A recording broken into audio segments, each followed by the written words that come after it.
Proverbios.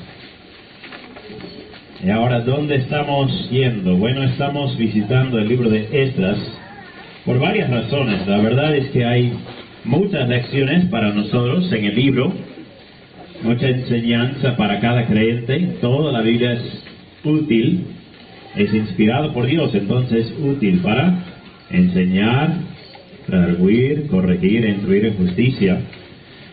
Pero hermanos, específicamente, por algunas razones. Uno es que los dos libros, Esdras y Nehemías, eran originalmente uno solo.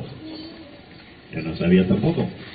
Esdras y Nehemías eran un solo libro, y esos dos libros fueron escritos posiblemente de diferentes documentos juntados, pero los dos libros tratan del pueblo de Dios regresando a su tierra y construyendo. Hermanos, estamos empezando el proceso, a veces es un proceso largo, pero estamos empezando el proceso de construcción. Y creo que vamos a aprender muchos principios en esos dos libros, si Dios permite, Esdras y Nehemías, que nos van a animar y guiar en el proceso de la construcción.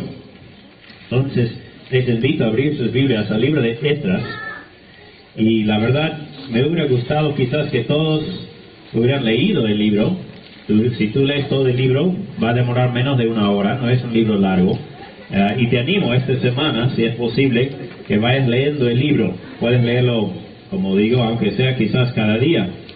Puedes poner el audio, escucharlo. Pero te animo a conocer más el libro para que el sermón también sea más consecuente con lo que estás leyendo. Hace algo de 75 años atrás, algo terrible estaba pasando en el mundo, y eso fue la Segunda Guerra Mundial.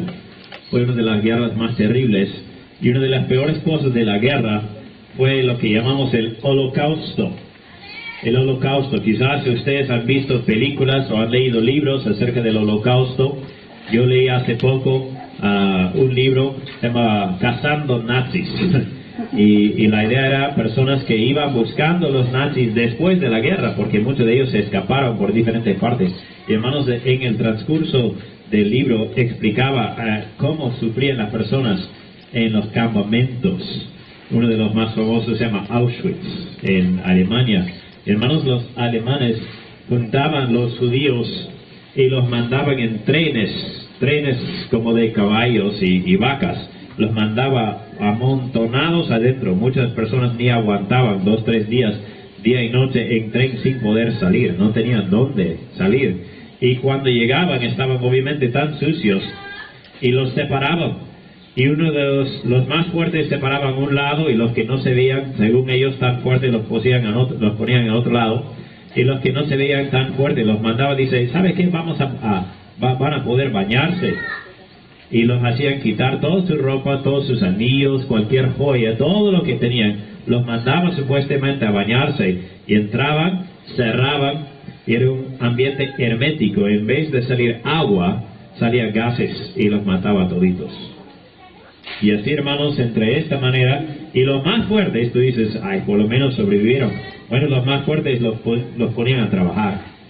Y fueron como esclavos, literalmente, trabajando día y noche, trabajando muchas veces en un frío intenso, sin abrigo, y millones, la historia dice posiblemente 6 millones de judíos murieron en el Holocausto.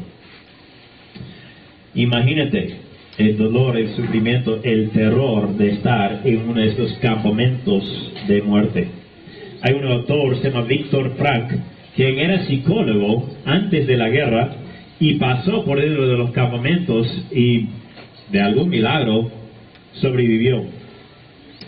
Y mientras él caminaba, dice, un día con otro señor, a veces los movían muchos docenas de kilómetros, tenían que caminar en el frío, a veces sin zapatos, descalzos, sangrando en la nieve. Y un día, dice, estaba en una de estas marchas y un amigo dijo, qué bueno que nuestras esposas no nos pueden ver, porque sería terrible, sería triste que nos vean en estas condiciones. Y dice, los dos caminaron mucho tiempo pensando en sus esposas y recordando con tanto cariño el tiempo juntos que tenían, y muchos de ellos no sabían que sus esposas también estaban en los mismos campamentos.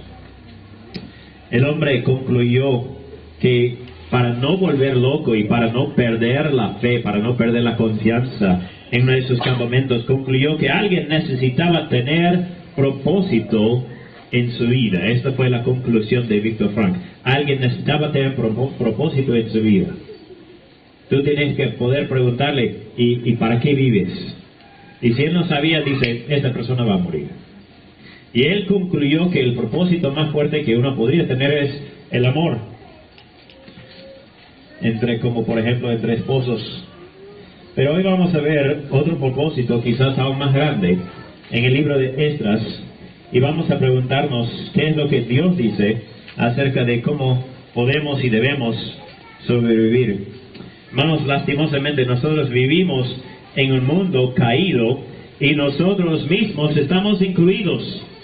Nosotros no podemos ir, el mal está afuera y yo soy una isla del bien. No es así. El mundo está caído, el mundo fue sumergido en el pecado, y esto incluye a nosotros también, aún como creyentes. Pero hermanos, el punto que vamos a ver esta mañana, si Dios permite, es el poderoso y bondadoso Dios nos restaura con su palabra. El poderoso y bondadoso Dios nos restaura con su palabra. Este libro fue escrito, Esdras, más o menos al final del tiempo de Crónicas. Si tú miras el libro de Crónicas justo antes, fue escrito posiblemente terminando este libro de Crónicas. Y si tú te acuerdas, los libros de Samuel y Reyes y Crónicas son libros históricos. Y los autores nos escriben y nos explican cómo fue la caída de los judíos. ¿Se acuerdan, hermanos, que había un reino? Pero no duró mucho tiempo. Había Saúl y después David y después Salomón, y después el reino fue dividido. Eran dos reyes, las 12 tribus de Judá se dividió en dos partes y tenía entonces cada uno su propio rey. Y a veces se veía reyes buenos, pero la mayoría son reyes malos. Y hermanos, los reyes eran malos, pero no solo eran los reyes, era todo el pueblo. Y Dios dijo una y otra vez, mira, si no se arrepienten, van a ir a cautiverio, van a ser castigados. Y el pueblo, hermanos, lastimosamente, por la mayor parte, no se arrepintió. Y Dios mandó un y otro profeta a decir, arrepiéntense, arrepiéntense, vuelvan al Señor. Y no lo hacían. Entonces, ¿qué pasó? Cayó el pueblo en cautiverio. Ustedes se acuerdan, algunos jóvenes famosos, Daniel y sus 3 compañeros, ¿no es cierto? Sadrach, Mesach y Abednego. No, eso no es. Bueno, eso es un chiste en inglés, lo siento. Hermanos, esos 3 jóvenes fueron parte del cautiverio y pasaron 70 años en cautiverio. Y el libro aquí es la primera parte de un juego de libros, como digo. Capítulos 1 al 6 son un aproximado de 80 años. Y después los finales, los últimos 3, solo son de 1 año. Y había 3 retornos, 3 vueltas a Israel. Entonces vamos a mirar aquí el capítulo 1, por favor, y notar lo que Dios dice a nosotros. ¿Cuál es el mensaje que Dios tiene para nosotros? Esdras capítulo 1. Dice, en el primer año de Ciro, rey de Persia, para que se cumpliese la palabra de Jehová por boca de Jeremías, despertó Jehová el espíritu de Ciro, rey de Persia, el cual hizo pregonar de palabra y también por escrito por todo su reino, diciendo, así ha dicho Ciro, rey de Persia, Jehová, el Dios de los cielos, me ha dado todos los reinos de la tierra y me ha mandado que le edifique casa en Jerusalén, que está en Judá. Quien haya entre vosotros de su pueblo, sea Dios con él, y suba a Jerusalén, que está en Judá, y edifique la casa de Jehová, Dios de Israel. Él es el Dios, la cual está en Jerusalén. Y a todo el que haya quedado en cualquier lugar donde more, ayúdenle los hombres de su lugar con plata, oro, bienes y ganados, además de ofrendas voluntarias para la casa de Dios, la cual está en Jerusalén. Es palabra del Señor. Vamos a orar, por favor. Gracias, Padre, te damos por esta mañana. Gracias por el privilegio de estudiar tu palabra y entender un poco más tu palabra. Padre, reconocemos que nosotros también, como el pueblo de Israel, hemos pecado. Y nosotros, por más maldad que hayamos pasado, por más dificultad o sufrimiento, nuestros males merecen más, tal como oró también Esdras. Padre, pedimos esta mañana que nos ayudes a entender y conocer especialmente este libro de Esdras, para empezar a tener una idea de las lecciones que tienes para nosotros. Ayúdanos, por favor, Padre, te rogamos. Ayúdame a mí, por favor, a explicar fielmente tu palabra. En el nombre de Jesucristo. Amén. Bueno, hermanos, tienen ahí en su hoja un pequeño resumen. Y vemos en capítulos 1 al 6, el pueblo de Dios retorna a la tierra. El pueblo de Dios retorna a la tierra. Y hemos visto aquí en capítulo 1, versículos 1 al 4, el principio de esto. El rey Ciro fue un hombre no creyente. Tú dices, entonces, ¿qué tiene aquí que él manda el pueblo otra vez? ¿Por qué habla de Dios y de Jehová? Hermanos, Dios había profetizado, está en el libro de Jeremías. Dios había hablado de este rey Ciro, y cuando el rey encontró su nombre en el libro y encontró y descubrió que era una descripción correcta de él dijo, entonces voy a cumplir. Y Dios movió su corazón, y el hombre encontró su profecía acerca de sí mismo en el libro de Dios, y entonces él hizo conforme a la palabra de Dios. Entonces aquí encontramos el rey Ciro y el pueblo de Dios retorna a la tierra. En capítulos 7 a 9 vemos el pueblo tiene su pecado revelado. Ahí se encuentra el pecado es revelado. Y en versículo 10 vemos el pueblo se arrepiente. El pueblo se arrepiente de su pecado. 3 palabras con R. El pueblo de Dios retorna a la tierra, el pueblo tiene su pecado revelado y el pueblo se arrepiente de su pecado. O si quieres decirle en una sola frase, la mano de Dios restaura, su palabra revela y el pueblo se arrepiente. La mano de Dios restaura, su palabra revela y el pueblo se arrepiente. Eso es prácticamente un resumen de todo lo que vemos en este libro. Bueno, vamos a anotar 3 puntos esta mañana. En primer lugar, tiempo para retornar. Tiempo para retornar. Como hemos comentado ya, Dios es quien movió el rey Ciro y él usó su espíritu, pero usó también profecía. Imagínate que tú abres la Biblia y ahí encuentras tu nombre y ahí encuentras características que no son de cualquier persona, son características de tu vida. Entonces tú puedes leer la Biblia y decir, ¿voy a someterme o no voy a someterme? Bueno, gracias a Dios que Él sí se sometió. Pero hermanos, todos nosotros nos encontramos en la Biblia, quizás no por nombre, pero por lo que dice de nosotros. Y todos tenemos esta decisión que debemos tomar. ¿Voy a someterme a Dios y a su palabra o voy a ir por mi camino? Bueno, ya hemos leído versículos 1 al 4. Y aquí vamos a ver una y otra vez en estos capítulos, vamos a ver varias veces que la mano de Dios, el poder de Dios y la bondad de Dios operaba en el pueblo de Israel. Hermanos, a veces tenemos la tendencia de pensar, bueno, yo lo hice. Por ejemplo, ahorita hay personas que están atacando a los vendedores de nuestro terreno. Ustedes creo que han visto en las redes, hay personas que están atacando a los vendedores y que dicen que ellos no tenían legitimidad, que debe ser anulado la venta, etcétera, etcétera. Y hermanos, ¿qué debemos hacer? Bueno, hermanos, debemos recordar algo que salga Dios mediante bien. Hermanos, eso no ha sido por un abogado o por un fiscal o porque algún ser humano ha hecho algo. Es la mano de Dios. Y aquí es interesante, vamos a ver varias veces oposición. Y vamos a ver una y otra vez en el libro la mano de Dios, el poder de Dios, la bondad de Dios. Ahora, quizás te preguntas, ¿por qué entonces el pueblo regresó? Bueno, hermanos, la Biblia nos explica que el pueblo pudo regresar. ¿Por qué? Porque Dios movió su corazón.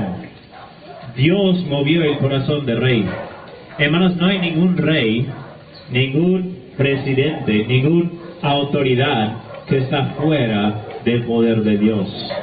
No hay nadie que pueda resistir la influencia de Dios. Nota lo que dice el versículo 5 aquí. Entonces se levantaron los jefes de las casas paternas de Judá y de Benjamín, y los sacerdotes y levitas, todos aquellos cuyo espíritu despertó Dios para subir a edificar la casa de Jehová, la cual está en Jerusalén. ¿Por qué volvieron? Porque Dios movió el rey. ¿Y por qué volvieron? Porque Dios movió a esos hombres líderes también. Hermanos, estamos viendo que Dios obró en todo esto. Nota que no solo Ciro mandó a Israel a casa, pero Ciro hizo otra cosa más. ¿Cuál es? Nota lo que dice el versículo 7. El rey Ciro sacó los utensilios de la casa de Jehová que Nabucodonosor había sacado de Jerusalén y los había puesto en la casa de sus dioses. ¿Se acuerdan, hermanos? Cuando destruyeron el templo, ellos habían destruido al 100% el templo de Dios, y cuando lo destruyeron, sacaron todos los utensilios de oro, de plata, de bronce, y todo esto lo sacaron y lo llevó. Hermanos, él no hizo masas de oro o de plata, él mantuvo, él preservó ahí los utensilios.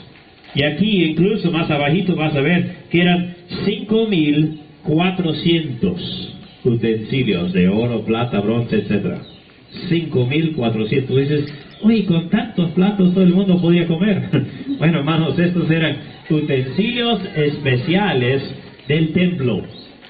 Ustedes se acuerdan que, según la ley, cuando mataban un animal, tenía que coger su sangre en un lebrillo. Eso no era no era un día, trae tu propio plato. Esos eran lebrillos especiales del templo. Tenían vasos, tenían platos, tenían un montón de utensilios. Y esos ellos tenían guardado. Tú dices, ¿tenían guardado todo el tiempo estas cosas? Bueno, había una ocasión, quizás te acuerdas en el libro de Daniel, cuando el rey sacó estas cosas. Y en su banquete, adorando a sus dioses falsos, ¿qué hizo? Empezó a adorar sus dioses. Hoy día hemos cantado Gloria a Dios, hemos cantado la doxología, a Dios el Padre. Quizás ellos cantaban a Marduk, uno de sus dioses, a Marduk el Padre, y levantaban los vasos de oro de Dios Jehová. ¿Y qué pasó? ¿Se acuerdan la historia? Esta misma noche entró los persos y conquistaron los babilonios. Y entonces Daniel, que estaba sirviendo a los babilonios, empezó a servir a los persos. ¿Y quién era Ciro? El rey de Persia. ¿Se da cuenta cómo Dios usó hasta un instrumento no creyente para cumplir sus propósitos? Hermanos, Dios es poderoso. Amén. Entonces, estos utensilios que ellos usaban para adorar sus dioses falsos, ahora el rey Ciro dice, vamos a devolverlos a su lugar. Y los entregó en las manos de los judíos, y ellos empezaron su viaje. Bueno, en capítulo 2 encontramos, note lo que dice el versículo 1, estos son los hijos de la provincia que subieron del cautiverio de aquellos que Nabucodonosor, rey de Babilonia, había llevado cautivos a Babilonia, y que volvieron a Jerusalén y a Judá, cada uno a su ciudad. No se preocupe, no voy a leer la lista. Pero hay una lista larga, 70 versículos de nombres y nombres y nombres. Y menciona que todos ellos subieron. ¿Por qué? Porque acuérdense, hermanos, que para los judíos era muy importante saber de qué tribu eres, de qué familia eres, de dónde descendiste. Entonces esto sirve como un récord, como un archivo más adelante. Pero notaremos en capítulo 3 que viene el segundo punto. Y entonces capítulo 2 es una lista importante. Capítulo 1 es la proclamación de Ciro. Pero en capítulo 3 vamos a empezar a ver tiempo para reconstruir. Tiempo para reconstruir. Y aquí estamos viendo, hermanos, un tema que es capítulo 3, promesas cumplidas. Promesas cumplidas. Hermanos, ¿sabe qué? Dios cumple sus promesas. Dios cumple sus promesas. La Biblia dice que hasta ahora ninguna palabra de Dios ha fallado. Literalmente la palabra ahí fallado es como el verbo como caído. no ha permitido caer ninguna de sus palabras hasta ahora. Ahora, si Dios no ha fallado en ninguna promesa hasta ahora, ¿por qué pensamos a veces que nos va a fallar? ¿Por qué dudamos de Dios como si pudiera empezar a fallar ahora? ¿Me explico? Hermanos, no es posible. Dios no puede fallar. Dios no puede dejar su palabra caer. Nota lo que dice capítulo 3, versículo 3. Dice, colocaron el altar sobre su base porque tenían miedo de los pueblos de la tierra y ofrecieron sobre él holocaustos a Jehová, holocaustos por la mañana y por la tarde. Tú dices, se supone que tienen miedo, van a ir con espadas, con lanzas, van a ir a defenderse. Y dice, no, tenían miedo. Entonces, ¿qué dijeron? ¿Debemos hacer? Tenemos que ofrecer a Dios.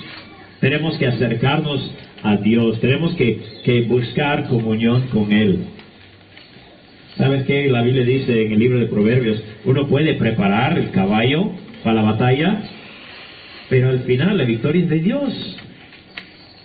Si no estás bien con Dios, entonces, ¿qué victoria crees que puedes tener? Nota lo que dice más abajo, capítulo 3, 11 al 13. Dice, cantaban, alabando y dando gracias a Jehová, diciendo, porque Él es bueno, porque para siempre es su misericordia sobre Israel. Y todo el pueblo aclamaba con gran júbilo, alabando a Jehová, porque se echaban los cimientos de la casa de Jehová. Y muchos de los sacerdotes, de los levitas y los jefes de casas paternas, ancianos que habían visto la casa primera, la anterior, ¿qué pasó? Viendo echar los cimientos de esta casa, lloraban en alta voz, mientras muchos otros daban grandes gritos de alegría. Y no podía distinguir el pueblo el clamor de los gritos de alegría de la voz del lloro, porque clamaba el pueblo con gran júbilo y se oía el ruido hasta de lejos. Aquí encontramos dos grupos, los ancianos y los jóvenes están gritando de alegría, ¡sí! Y los ancianos están llorando, ¡ah! ¿Por qué? Entonces, ¿no querían construir? Bueno, hermanos, yo no creo que era esto. Ellos creo que están llorando por varias razones, quizás por tristeza recordando la destrucción, quizás también por tristeza viendo el templo ahora, el templo nuevo va a ser mucho más pequeño, no va a tener la gloria que tuvo el templo anterior, ¿verdad? Y quizás por otras razones más, estaban llorando los ancianos y los jóvenes estaban alabando al Señor y con mucho júbilo. Bueno, encontramos entonces ellos empezaron a restaurar el altar y los cultos otra vez a Dios. Entonces todo parece excelente, sí, estamos adorando a Dios, ahora sí todo va bien. Y de pronto viene oposición, capítulo 4. De pronto viene oposición, nota lo que dice capítulo 4, versículo 3. Dice, Zorobabel, Jesúa y los demás jefes de casas paternas de Israel dijeron, no nos conviene edificar con vosotros casa nuestro Dios, sino que nosotros solos la edificaremos a Jehová Dios de Israel, como nos mandó el rey Ciro, rey de Persia. ¿Qué pasó? Bueno, si mires los versículos 1 al 2, verás que vienen los enemigos. Aquí vienen personas, los adversarios, aquí mismo dice que son enemigos. Y dicen, vamos a apoyarles, vamos a ayudarles. ¿Y qué dijeron ellos? Oh sí, cualquier hermano está bien. No, hermanos. Ellos dijeron, nosotros vamos a construir. ¿Por qué? Porque ese pueblo ese templo es de Dios. Hermanos, ¿sabe qué? Hay muchas veces la tendencia, hay la tentación de mezclar el mundo en los asuntos de Dios. ¿Sí o no? Hay muchas veces la tendencia de meter el mundo y sus prácticas y sus maneras y sus personas en el pueblo de Dios. Hermanos, muchas veces eso se debe a lo que se llama pragmatismo. Pragmatismo. ¿Qué es pragmatismo? Bueno, si funciona, entonces hagámoslo. Eso es pragmatismo. Sí, si resulta mejor, entonces eso es. Entonces muchas iglesias modernas, hermanos, créeme por favor, muchas iglesias modernas están metiendo cosas falsas y prácticas del mundo y música quizás hasta diabólica y prácticas diabólicas. Hermanos, ellos dicen, pero mira cuántas personas vienen. Ponte, si tu meta principal es juntar gente, entonces haz lo que sea, ¿verdad? Dale trago, van a venir. Dale drogas, van a llegar. Hermanos, si la meta principal es dar gloria al Dios vivo y verdadero, entonces tenemos que hacer las cosas según Él nos indica. ¿Me estoy explicando, hermanos? Entonces Dios había dicho que ellos son los enemigos, ellos no deben participar. Entonces no importa cuánto plata ofrezcan o cuántas manos pueden ayudar, sino ellos no son de Dios, entonces no tienen parte en todo esto. Bueno, ellos dicen, nosotros mismos lo haremos. Los adversarios se dieron cuenta que todo les iba bien, entonces se acercaron. Ellos dijeron que siempre habían adorado a Dios, pero ellos también, por si acaso, adoraban los ídolos. No eran personas puras, no eran personas sinceras. Sabemos que ellos adoraban los ídolos. Tú dices, ¿cómo sabes? Bueno, el texto mismo lo dice. Y no solo esto, pero nota lo que pasa. Hay oposición, versículo 4. El pueblo de la tierra intimidó al pueblo de Judá y lo atemorizó para que no edificara. Sobornaron además contra ellos a los consejeros para frustrar sus propósitos. ¿Qué es lo que estamos viendo, hermanos? Bueno, vamos a estudiar eso en más detalle más adelante, pero acá estamos viendo mucha oposición. Hermanos, cuando yo estaba leyendo esto, yo dije, Señor, eso debíamos esperar, ¿no? Oposición. Si vamos a avanzar como iglesia, si vamos a construir y todo lo demás, va a haber oposición. ¿Por qué? Porque ya está en la Biblia, ¿verdad? Cristo dijo, si a mí me han hecho todo esto, ¿qué van a hacer ustedes, verdad? ¿Sí o no? ¿Qué hicieron los enemigos? Bueno, versículo 12, mandaron una carta. Sea notorio al rey, dicen, que los judíos que subieron de ti a nosotros vinieron a Jerusalén y edifican la ciudad rebelde y mala y levantan los muros y reparan los fundamentos.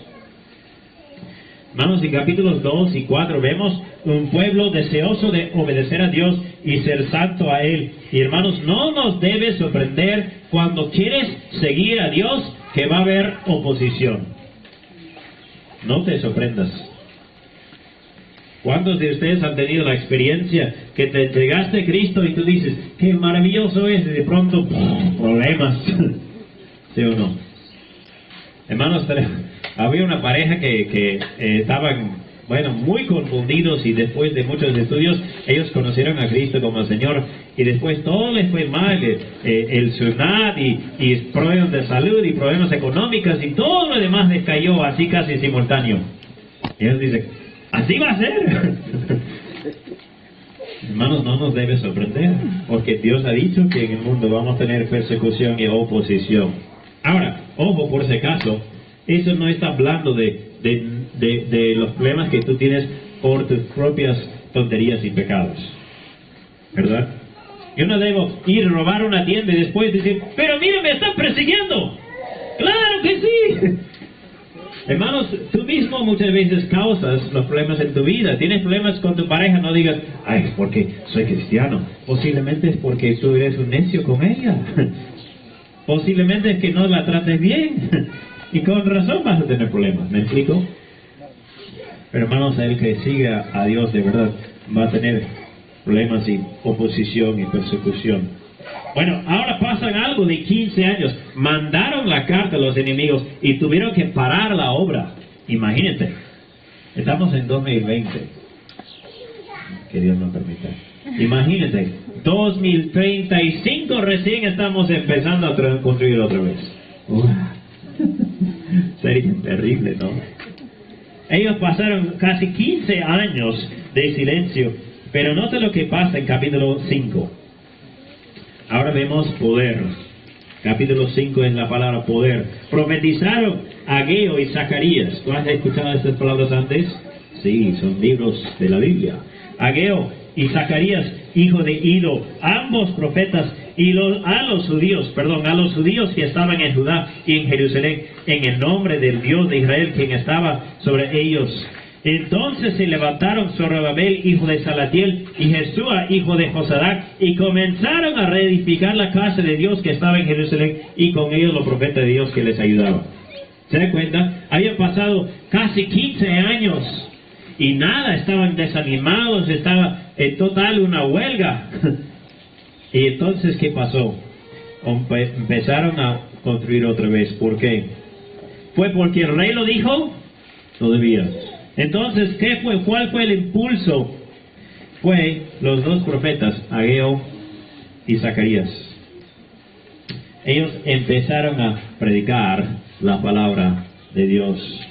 Hermanos, Dios usa su palabra predicado por sus siervos para dar poder a su pueblo.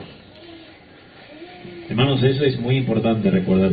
Dios usa su palabra predicada por sus profetas para dar poder a su pueblo. Hermanos, a veces nosotros pensamos que la fuerza viene de nosotros o que la fuerza viene de un carácter o de una fuerza interior. Pero Dios dice su poder viene de su palabra. Hermanos, qué tristeza que en tantas iglesias no predican la Biblia. Abren la Biblia quizás, no siempre, leen un pasaje y se apartan y nunca vuelven ahí. Y no te explica la Biblia. Hermanos, el poder viene de la palabra de Dios. Entonces, ¿todo fue color de rosa después? Claro que no. Los enemigos de los judíos mandaron una carta al rey acusándoles en capítulo 5. Pero es interesante, miramos lo que dicen ellos, la respuesta de ellos, capítulo 5, versículo 11 y 12. Mira, por favor, en tu Biblia. Ellos mandaron una carta acusándoles diciendo, no pueden hacer nada.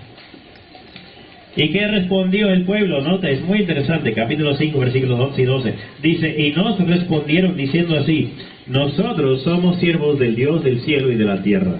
Y reedificamos la casa que ya muchos años antes había sido edificada, la cual edificó y terminó el gran rey de Israel.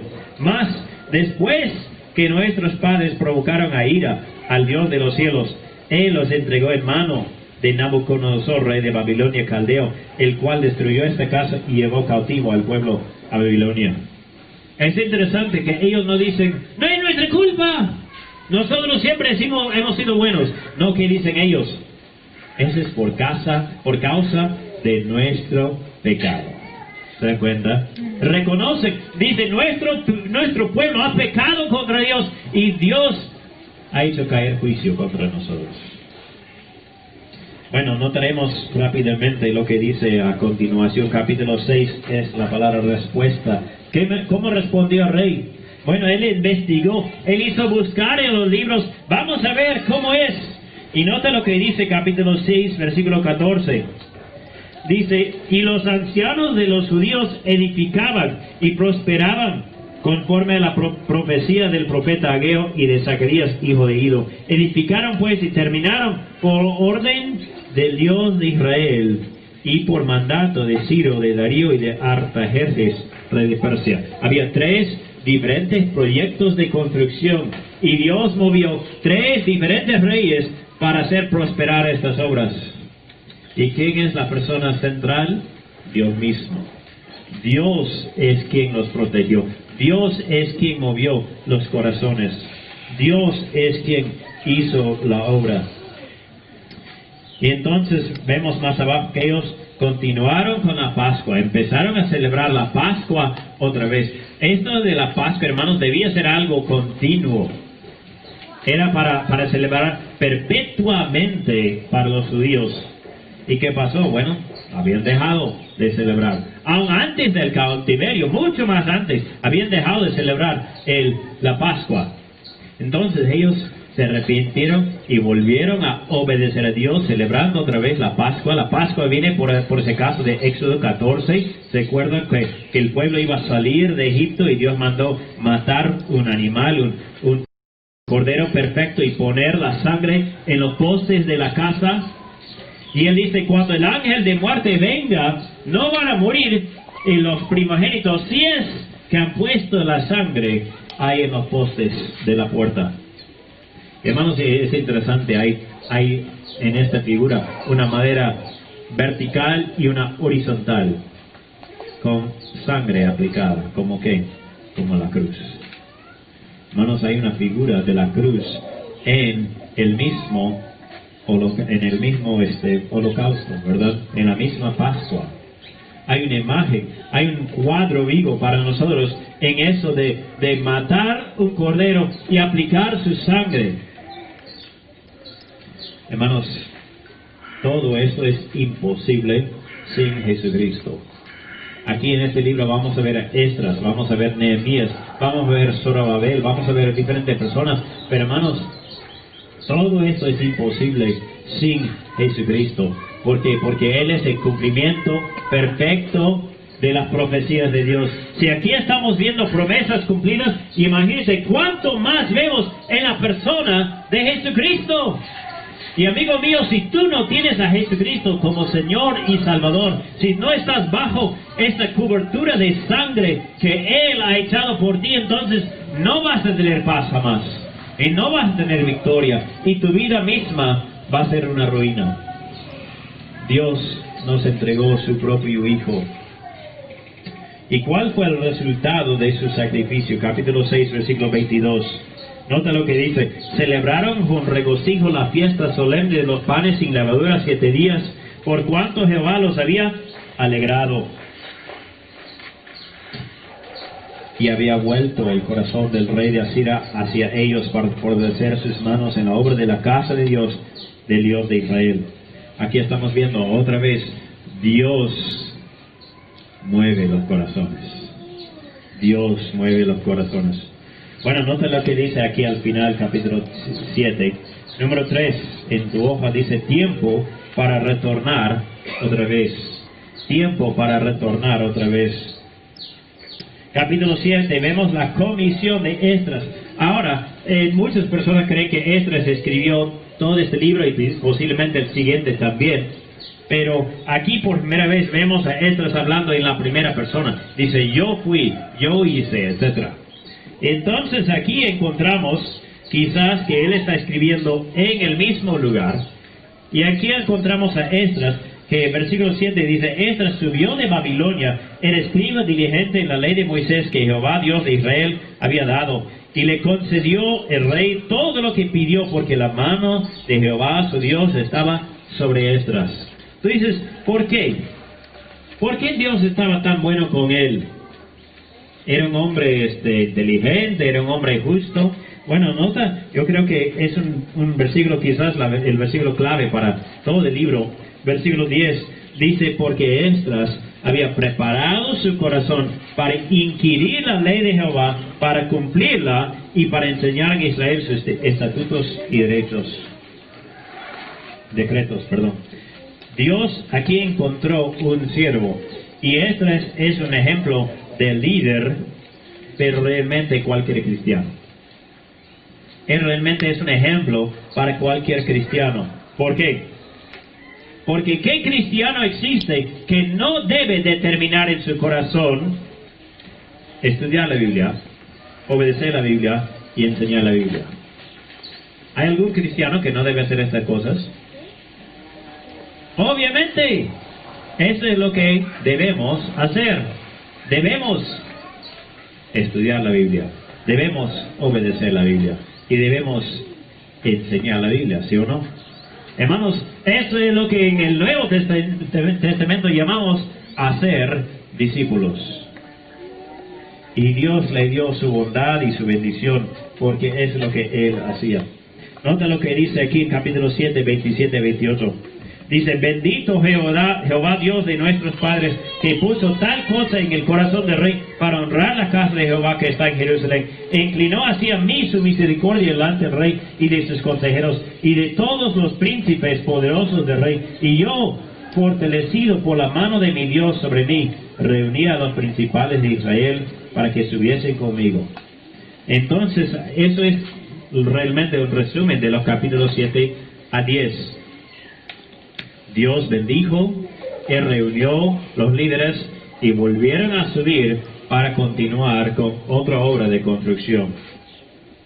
Bueno, capítulo 8 vemos listas de personas y no vamos a leer toda la lista por cuestión de tiempo, pero tenemos, como digo, a leer el libro entero esta semana si es posible.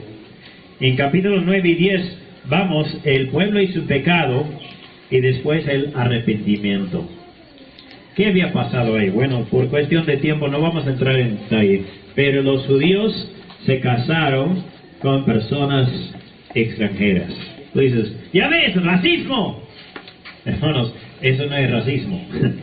Tú dices, ¿cuál es el problema entonces? Hermanos, el problema aquí es que los extranjeros, los que no eran judíos, tenían sus propios dioses, ¿verdad? Tenían sus propios ídolos. Y ellos adoraban los ídolos. Y por si acaso, si tú dices, pero bueno, se puede jalar a esta persona, ¿verdad? ¿Qué dijo Dios al hombre más sabio del mundo? Salomón. No lo hagas, ¿verdad? No te cases con mujeres extranjeras. ¿Y qué pasó? Salomón tenía 1000 mujeres. ¿Y qué dice la Biblia? El hombre más sabio del mundo dice que su corazón fue con ellas. ¿Sí o no? Empezó a construir altares y lugares altos y a sacrificar a sus dioses y todo lo demás. Hermanos, la idolatría entró en Israel y esto fue el principio de la ruina de Israel. Ahora, pregunto, si el hombre más sabio en la historia del mundo no ha podido resistir esa tentación, ¿quiénes somos nosotros para resistirlo? En serio, si el hombre más sabio en la historia del mundo no pudo resistir la idolatría, ¿qué esperanza tenemos nosotros? ¿Sí o no? Hermanos, la única esperanza está en la relación con Cristo Jesús. La única esperanza es tener la salvación verdadera que Dios ha planificado, que el Hijo ha cumplido y el que el Espíritu ha aplicado a tu vida. Amigo, vecino, si tú no tienes todavía esta esperanza de vida eterna en Jesucristo, hoy es el día de la salvación. Si tú dices, sí, soy cristiano, entonces tengo también algunas preguntas para ti.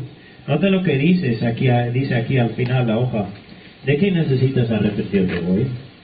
Hemos visto eso de involucrarte con el mundo, quizás imitar el mundo. ¿De qué necesitas arrepentirte hoy? Hermanos, ni siquiera hemos tocado lo que dice aquí capítulo 8. Hermanos, aquí creo que es un punto muy fuerte. Lo que dice Esdras 8, capítulo 8, versículos 21 al 23. Él dice, y publiqué ayuno ahí junto al río Ahava, para afligirnos delante de nuestro Dios, para solicitar de Él camino derecho para nosotros y para nuestros niños y para todos nuestros bienes, porque tuve vergüenza de pedir al rey tropa y gente de a caballo que nos defendiesen del enemigo en el camino, porque habíamos hablado al rey diciendo, la mano de nuestro Dios es para bien sobre nosotros, sobre todos los que le buscan, más su poder y su furor contra todos los que le abandonan. Ayunamos pues y pedimos a nuestro Dios sobre esto, y Él nos fue propicio. Hermanos, Él dijo, no podemos decirle al rey, ayúdanos por favor, manda unos soldaditos por favor, porque estamos, mire, es peligroso. Él dice, no, ya habíamos dicho, Dios está con nosotros. Y entonces Él dice, tuve vergüenza de pedir al rey. ¿Y qué hacemos entonces? Ayunamos y oramos. ¿Por qué? Porque servimos a un Dios poderoso y bondadoso. Y si tú lo crees, entonces, ¿por qué no oras más? ¿Verdad? ¿Por qué no oras con la iglesia? Tenemos una reunión especial para orar. ¿Por qué no oras más con tu familia? Cuando hay problemas o cuando no hay problemas, ¿por qué no oras más con tu familia? ¿Por qué no oras más en privado, en tu aposento, como dice en el Nuevo Testamento? La pregunta aquí al final es, ¿de qué necesitas arrepentirte hoy? La segunda pregunta, ¿qué es la tentación de unirte al mundo? no estoy preguntando si hay tentación, la pregunta es ¿qué es? ¿Cuál es la tentación en tu vida? Quizás es en la música, quizás las cosas que ves, quizás la manera que te vistes, quizás la moda que te gusta, qué sé yo, quizás de comprar motos o carros. ¿Cuál es la tentación del mundo que hay en tu vida? Porque siempre hay. Mientras que estamos aquí en el mundo, vamos a luchar con el mundo. Y bueno, la tercera dice, ¿cuál es la expresión máxima de la bondad de Dios? ¿Cuál es la expresión máxima de la bondad de Dios? Y creo que ya sabemos, es que Él mandó su propio Hijo. Aquí vemos varias expresiones de la bondad de Dios, y la mano de Dios estaba con nosotros. Y la poderosa mano de Dios nos ayudó. Pero hermanos, aquí encontramos y recordamos que la expresión máxima de la bondad de Dios lo tenemos cada uno presente en la muerte, en la encarnación y muerte y sepultura y resurrección de Jesucristo. Amigo mío, si tú no estás 100% seguro que tú has recibido la sangre de Cristo aplicada a tu cuenta, cubriendo tu pecado, hoy es el día de la salvación. Y si tú lo tienes, entonces te animo a buscar ese Dios vivo y verdadero que hemos visto hoy. Que lo conozcas, que lo sigas, que le supliques en todo momento, que te ayude, que te transforme, que te guíe. Gracias, Señor, te damos por esta mañana, por el privilegio de estudiar tu palabra. Ayúdanos, por favor, Padre, a buscarte de todo corazón y conocerte más. Ayúdanos, por favor, a comprender un poco mejor el libro de Esdras y aplicar las lecciones aquí a nuestras vidas. Gracias te damos, Padre, en el nombre de Jesucristo. Amén. Bueno, hermanos, amigos, gracias nuevamente por su atención. Ha sido un placer compartir la palabra con ustedes. Espero que Dios obre en sus vidas.